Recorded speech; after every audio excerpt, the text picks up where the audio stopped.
নাম সুজাতা দে দত্ত, বাড়ি কোপালি। আমার ডেলিভারি হয়েছে 23শে নভেম্বর।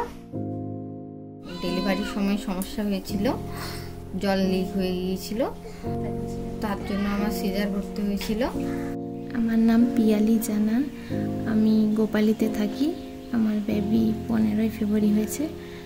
আর সেরকম আমাদের এখানে এসে দেখার জন্য কিছু ছিল না আর কি, যেতে হতো দেখাতে, অঞ্চলে যেতে হতো। প্রেগনেন্ট আছে আমার 7 মাসে, ওটা 2.5 মাসের মিসক্যারেজ হয়ে গেছে। বাচ্চা থেকে জলটা বেশি হয়ে গেছিল।